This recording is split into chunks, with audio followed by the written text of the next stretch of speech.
जयपुर सहर जिला युव संगठन आवाहक रवींद्र महापात्र नेतृत्व में निरीह गरीब लोकों स्थायी पट्टा और भत्ता वृद्धि निमंते जयपुर उपजिलापाल जरिया मुख्यमंत्री उद्देश्य दाबीपत्र प्रदान करिसेंति।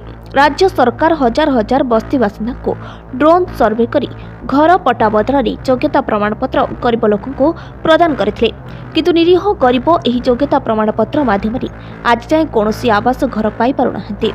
यह देखाई सुधा कौनसी बैंक रे ऋण मिलुनाही। यह माध्यम कौनसी रेसिडेंट सर्टिफिकेट मध्य होई पारुनाही। जेतेबेले योग्यता प्रमाणपत्र माध्यम कौनसी गोटिए हेले सरकारी सुविधा मिलबार नाही, ताहाले एही प्रमाणपत्र कौनसी अर्थ नाही। तेणु आम दाबी करुछु जो हिताधिकारी ड्रोन सर्वे करी योग्यता प्रमाणपत्र प्रदान कर स्थायी घरपट्टा प्रदान कर। ओडिशा रे वार्धक्य भत्ता, विधवा भत्ता इत्यादि केवल 500 टंका प्रदान कर। वर्तमान बजार दर आकाश छुआ होता बेले यह 500 टंकार किपरि जड़े निजर जीवन अतिबाहित करें कि आम भारतर अन्य राज्य मानक भत्ता आंध्र 2500, तेलंगाना 4000, पंजाब 1500, सिक्किम 2000 एभली रही बेले ओडिशा रे मात्र 500 टंकार जड़े हिताधिकारी चलवा कष्टकर अटे।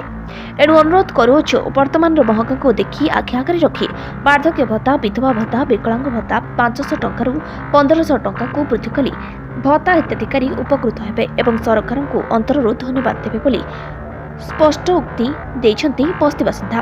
कोरापुटरू सैमखिलक रिपोर्ट, रिपब्लिक ओडिशा।